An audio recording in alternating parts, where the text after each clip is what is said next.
बाबाजी जे चालीले घरा बारा खोजे, बेटी चौकठिया धइले खाड़, बेटी चौकठिया धइले खाड़। पापाजी जे चालीले घरा बारा खोजे, बेटी चौकठिया धइले खाड़, बेटी चौकठिया धइले खाड़।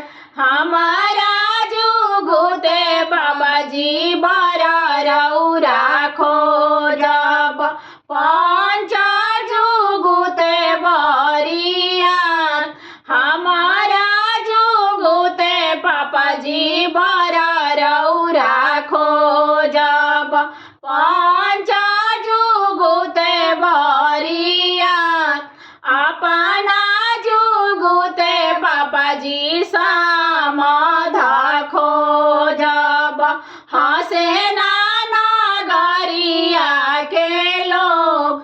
अपना जुगुते पापाजी समाध खोजब, हंसे नाना गरिया के लोग। पूर्व खोजनी बेटी पश्चिम खोजनी, खोजी आईनी देशवा के ओर, खोजी आईनी देशवा के ओर। पूर्व खोजनी बेटी पश्चिम खोजनी, खोजी आईनी देशवा के ओर।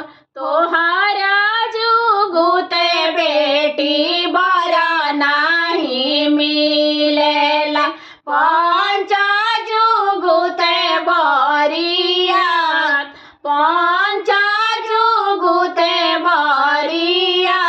हमारा जुगुते बेटी समाध ना मिलेला, अब बेटी रहेलू कुंवार। हमारा जुगुते बेटी समाध ना मिलेला, अब बेटी रहेलू कुंवार। जाऊ जाऊ बाबा अवधपुरा नगरी, राजा दशरथ के दुआर, राजा दशरथ के दुआर। जाऊ जाऊ पापा अवधपुरा नगरी, राजा दशरथ के दुआर, राजा दशरथ के दुआर। राजा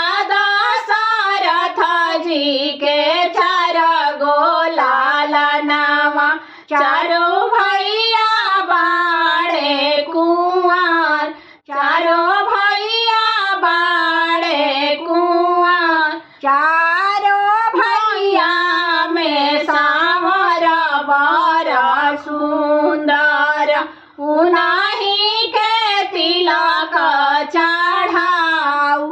चारों भैया में सांवर बर सुंदर, उन्हीं से तिलक चढ़ाऊ। बाबाजी जे चालीले घरा बारा खोजे, बेटी चौकठिया धइले खाड़, बेटी चौकठिया धइले खाड़। भैया जी जे चालीले घरा बारा खोजे, बहिना चौकठिया धइले खाड़, बहिना